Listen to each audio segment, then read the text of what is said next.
Emergency! Emergency! Emergency! What? We gotta give Gobber a bath.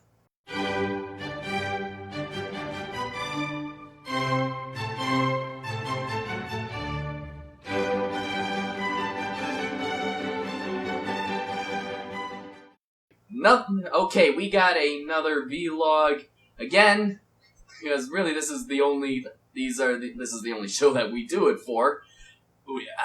This one is called Tunnel Vision, and strangely enough, this episode does not contain any references.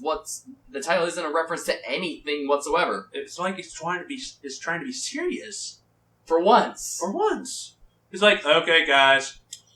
We gave you all the wonderful references in our past episodes, and now it's time to pull up our britches and show you what we're made of.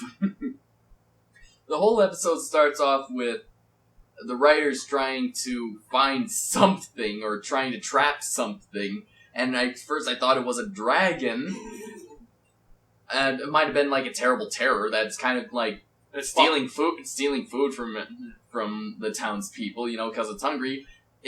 But no, I see feet, and it turns out to be it's a person, and I actually recognize those feet. It's Gobber. They're trying to chase Gobber. They're trying to trap Gobber. They're trying to trap Gobber. I'm like, and he's going like, "You won't make me do it, Stoic." I was like, "Oh my god, what does he not want to do? What is this horrible thing?"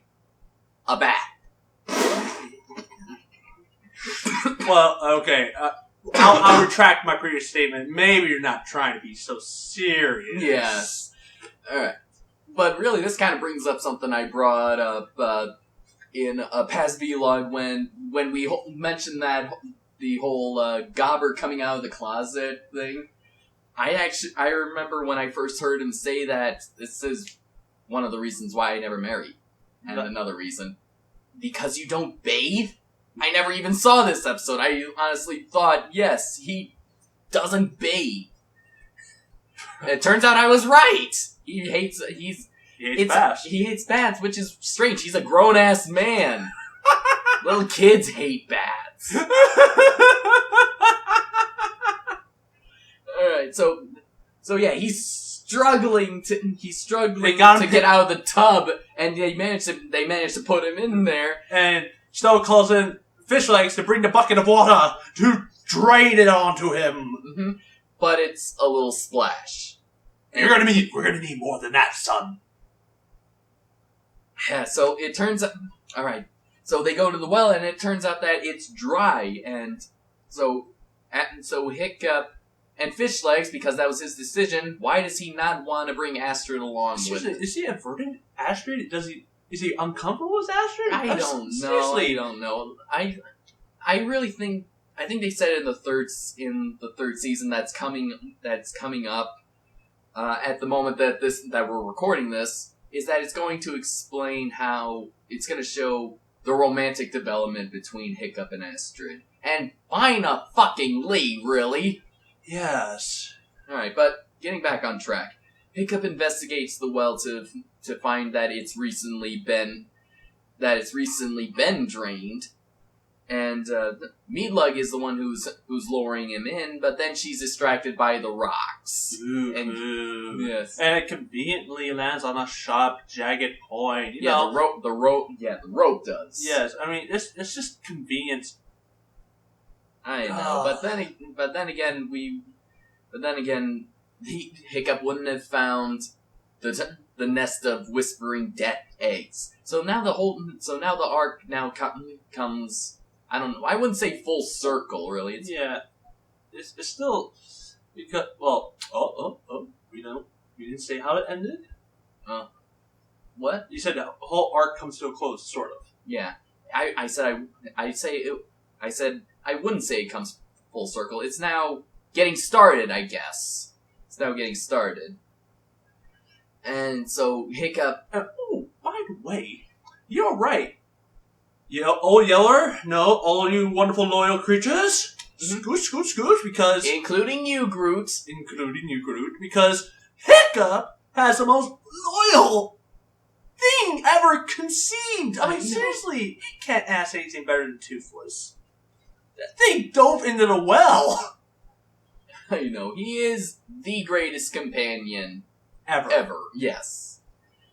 Alright, so the Whispering Deaths finally attack, and it turns out these aren't full-grown Whispering Deaths. They're still in their hatchling stage. Which we thought was going to be a good thing. You know, we thought it'd be easier to take down. No, that just makes them more dangerous.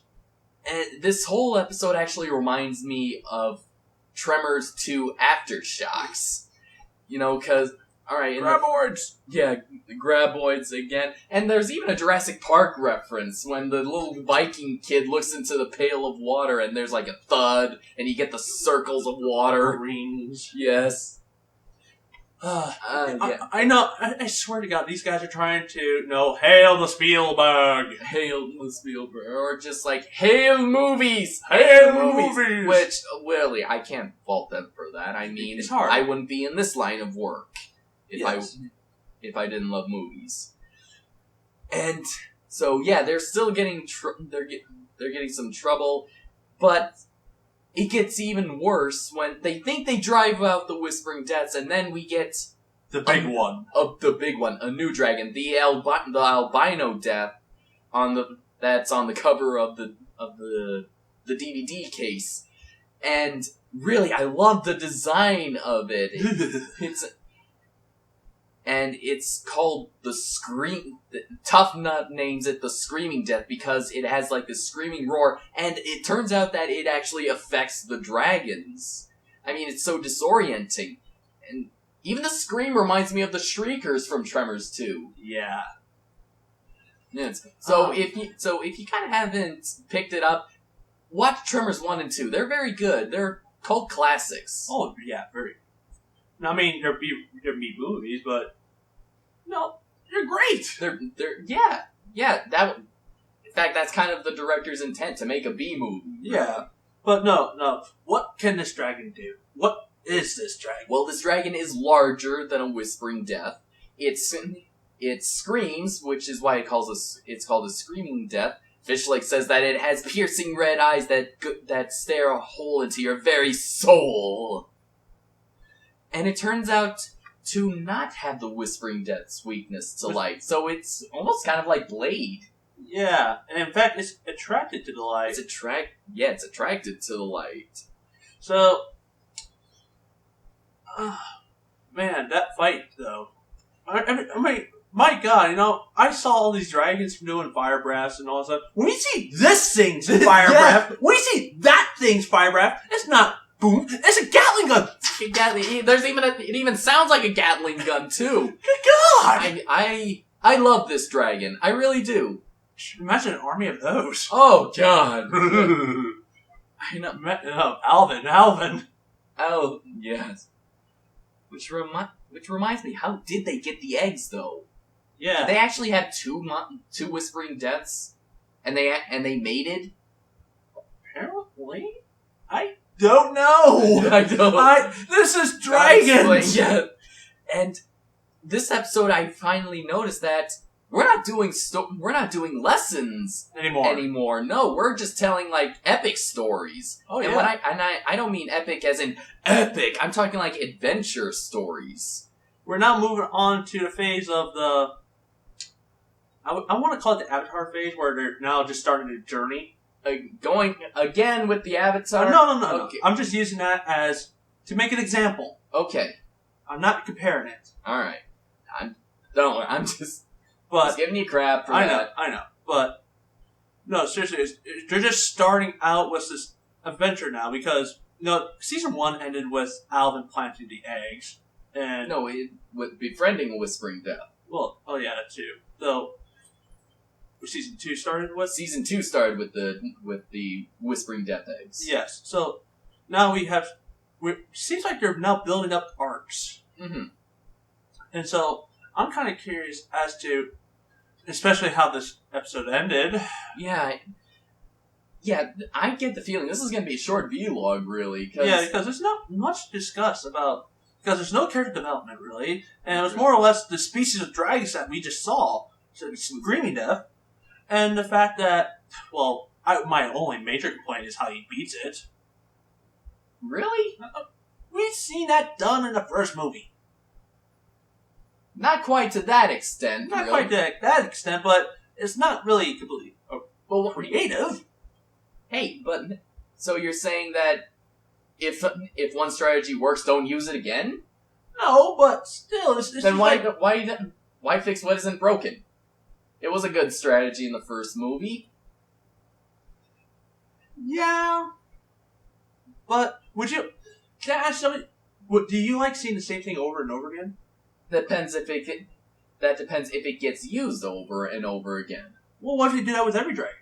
Then yes, it would get boring. But they didn't do that with every dragon. No. They didn't do that with the Whispering Death in the first season. They did it with the Typhoomerang. They didn't do that with the Skuldron or the Thunder Drum. But it seems like you're doing it for big boss, like any big threat. Well, Hiccup is shown to value brain values brain over brawn. He uses strategy. He uses like the Wing Chun martial arts of dragon fighting, using your opponent's weight and speed against them. It's what he did with the Whispering. It's what he did with the Red Death. It's what he did with the Typhoomerang, and it's what he did with the Screaming Death. All right. So, I still kind of wish it was a little bit more creative way. I mean, we don't even know if it has a weakness. A weakness would have made it more intriguing of how to defeat it. But they only had like 22-minute episodes, and this was just 22 minutes, and they had to keep the time. Yeah.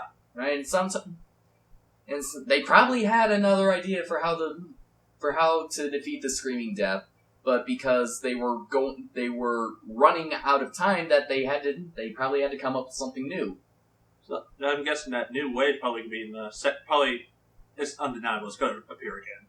Probably, you never know. But what's great about the series is that they don't decide to put everything. They don't show what they did in episode after episode after episode. We saw Meatlug fart again, and it was kind of like that when Mario jumps in Super Mario Brothers. Ding ding. Yeah, and combined with a little twat on the face. Yeah, but so far throughout the entire series, she's only farted 3 times. Once in the first season. Well, and only 2 in the second season, but they were spaced apart. Now they're using the fart as a weapon. Yes, but hey, creativity. Well, let it not be said that Vikings are not practical. Yes. Oh yeah, that reminds me. Where are Mulch and Bucket? What happened to Mulch and Bucket? Did he not get the voice actors again? I don't know. I gotta see him again. That actually reminded me. Do you know who's the voice of Bucket? Who? The guy who played Biff Tannen in the Back to the Future trilogy. No way! Yes. What? Yes. Thomas F. Wilson or S. Wilson. Thomas Wilson is the voice of Bucket. Biff Butthead Tannen. Dude, you have my utmost respect. Yes. Oh my god. Please bring back Bucket. Yes. Bring them back. I mean, he had so much heart, especially when he saved that doll for the girl. I know, but so really, this episode was kind of action packed. It introduced a new species, again, even one that Fish Legs doesn't know about, and we don't know really what the Screaming Death is. If it's an evolved form, if it's in the same family as the Whispering Deaths, or in some. Well, what's your theory on it? Well, some fanfiction say that it's a mutated form of the Screaming Death. Again, since it's fanfiction, you can kind of do whatever you want. You could say that there's a female Night Fury on the other end of the world. Yeah. So I was like, Oh man! So how did it get the screen dive? I was thinking it might have been Pokemon Evolution. I was like, yeah. Too anime. Yeah. But that, because really, the designers in the show are really trying to go for anything that's close to scientifically possible. I mean, that's what even designing the own dragon's roars and how they can, like tornadoes and the whispering deaths. They wanted to make it all within the realm of reality. Well, so maybe the reason the screaming death's existence might be, something within scientific reason. Well, I need to point out some animation quality. Really? Yeah, well, it's not too severe, but it's mostly the jerkiness of some people. Oh, yeah. Seriously, like, when that woman falls over, oh my god, dude, bodies don't fall like that. That just looks unnatural. I know. And I noticed in some of when we're doing, when we get some medium shots of the riders on their dragons in the air, the camera's kind of getting kind of shaky. Not like Hunger Games or Man of Steel shaky, but it's just noticeable. But I kind of like that. It's that little shakiness that kind of brings you into kind of the whole chaos of the situation without, reaching for the nearest barf bag. Like Cloverfield? Yeah. But at the end of the episode, they kind of left it open. They left it open-ended because how Hiccup defeats the Screaming Death, it kind of causes its wing to get broken, and the other Whispering Deaths just rush in to help it, which I really like. I really like that. It's really great, though. I'm wondering, those spikes don't hurt it at all? Spikes? Yeah, Whispering Death with spikes. Like, they have to carry it, so... Oh, yeah. So, it's not damaging the wing? Well, they got a big head, so they might have just put all the weight on its head. Well, oh, wait, I'm forgetting about the Screaming Death spines. I don't know. Maybe they have kind of like armor skin against the other ones, or maybe it's like that Zodiac thing in Fruits Baskets. Oh, yeah. Then there's another point, how conveniently we solved the well. Yeah, yes, I do have to agree with you on that. That is very convenient. Again, kids show, 22-minute episodes. There could have been an arc with that. That could have just been solved in the next episode. But yeah, we have to get back to this. We have to get back to stasis. Though, and it was that we have to end with the all important thing that started this episode. Giving Gobber the bath. Yeah. So, he gets his bath. Yeah. There wasn't much comedy in there, but... What? Other than the bath. Other than the bath. It was all action, really, and it's and I'm okay with that, really. How to Train Your Dragon was... I liked it for its humor in both movies. No, it had balance. Yeah. Really, its greatness is the fact that it can juggle multiple things at once. It's not all Michael Bay explosion addicts, and it's not all horrible comedy either. It balances great comedy with great action. Yeah. And especially with great cinematography about flying. And the cinematography of Dragons, like, you ever went to the first movie in 3D? I never saw any of the movies in 3D. That's like my biggest regret. And not seeing any of the Jurassic Park movies in 3D. I saw the first movie in 3D. And, oh my god, it was... no words can describe the feeling. That you feel like you're riding in the skies with that dragon. I can understand that. I can imagine it. And honestly, that's why I felt like this episode, it was action, but it only had very little humor, so I felt like it was kind of missing. But you can't have everything. You only have 22 minutes, and the movie had a freaking hour and a half. An hour and a half, yeah, probably around that. But at least it wasn't completely resolved. I mean, they left it open-ended that the Screaming Death could return, and they kind of and they ended it in the same way, kind of like the end of the first episode with the dragon eating the camera. Yep. Yeah. Oh, really? Not much. This was an okay episode, really. It's not. I was expecting more for the Screaming Death, though. I know. Maybe in later episodes. I mean, from the box art cover, it looked like it was going to be hyped up to be the Battle of Epics, and this is its first appearance. So it's first appearance. I think we needed some. Well, like every journey, it has to be a journey of 1,000 miles has to begin with the first step. So we got the first step.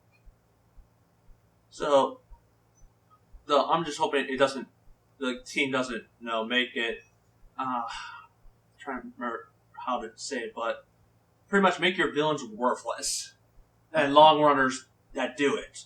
Like, for example, it's gonna be ridiculous. How Team Rocket were actually threatening in the beginning, and they became really stupid. yeah. I pray to God they don't do that with the Screaming Death. Oh, I don't think they'll do that. That'd be just humiliating. Okay.